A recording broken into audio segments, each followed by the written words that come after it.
Good morning, YouTubers and Facebookers. I'm bringing what was promised to you, a brisket on Super Bowl Sunday today. So let's get started and I'll show you how to get things going. As in, this is my grill. Everybody likes the Longhorn cover. So let's get this off. We're going to be doing the brisket today on a Oklahoma Joe. This is my tried and true, awesome, amazing grill. You want to do your top about halfway covered, like a crescent moon. There you go. All right, we'll come over to the firebox. I have to apologize right now. This is my first video I've ever done, so definitely give me some pointers on maybe stuff that I could do for next time to make it even more entertaining. But anyway, I'm just going to do my best and show you how to do it. Anyway, so you get in here where your firebox is. We're not going to need these grates today. And then what we're going to want to do, just to get the fire going, or my easiest way anyway, so I use these HEB mesquite briquettes. All right, and then you want to get your charcoal in here. Arrange it like so. So you kind of want to put it like in a little pile so it stays together, right? Now, a lot of people won't use lighter fluid, but we're going to let the lighter fluid burn off for a little while before we even put any wood or meat on the grill. There you go. Just let that soak. Boom. We'll let that soak in for a minute. I also have my two assistant chefs working with me this morning, as you can see. You good dogs. All right.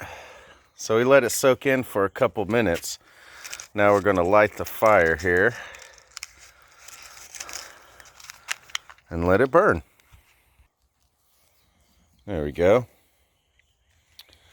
Make sure that fire gets going pretty good. So beautiful. Of course, I do have a beautiful view anyway. Notice that?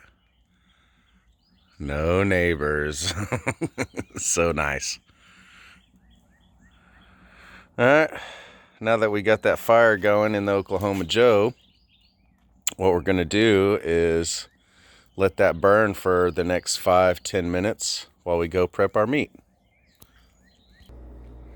All right, this is the slab of beef that we're going to use for today. It's an HEB Prime 1 beef brisket. It's a 6.5 pounder. Got a smaller one just because maybe like 6 to 10 people here today, so just wanted to be able to finish it off. So what we're going to do now is we are going to prep it in this pan. What you want to do is obviously take the paper out, and you're going to want to wash this whole pan before you put your beef inside of here. All right, you always want to know what your meat is.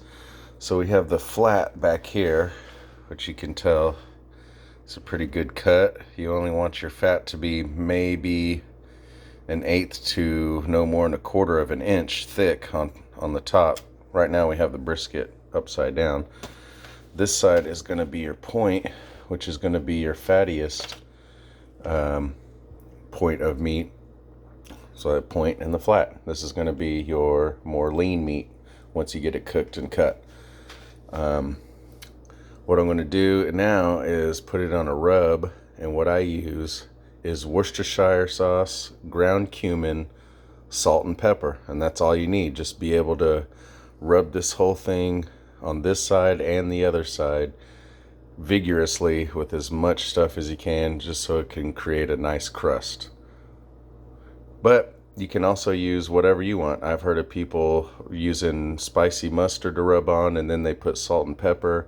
It's basically, whatever flavor that you want to rock with, but salt and pepper seems to be the go-to base and what makes this thing really stand out in flavor. All right, we're going to do the Worcestershire sauce.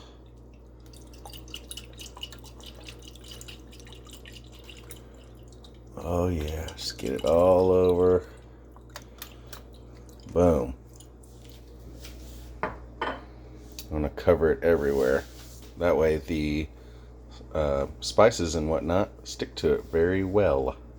Now, I know I said I usually do with salt and pepper on here with the Worcestershire, but I had a friend bring me back this brown sugar type of mix from Louisiana, and I can't remember what the name of it is, but that's what I'm going to rub my brisket in today.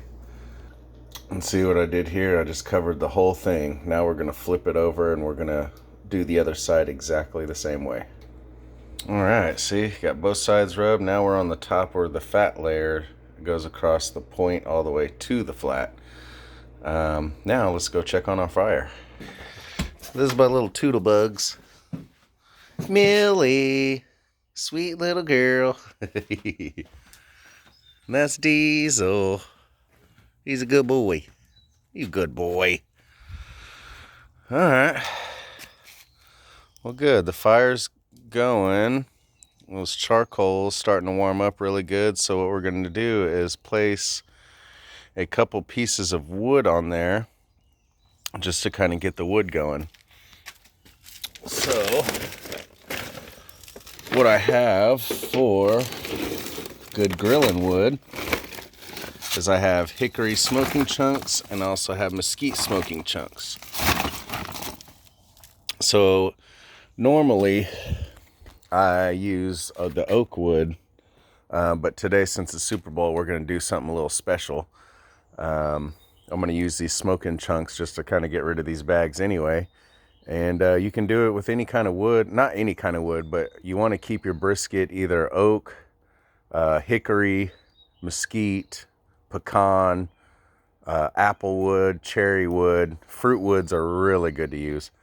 Down here in South Texas, we use post oak a lot, which is what that pile is. But since I have these smoking chunks left over from previous grilling days, I'm going to go ahead and use those up. And we're going to use both mesquite and hickory today. It's going to make this brisket taste unique and awesomely delicious. So let's get started.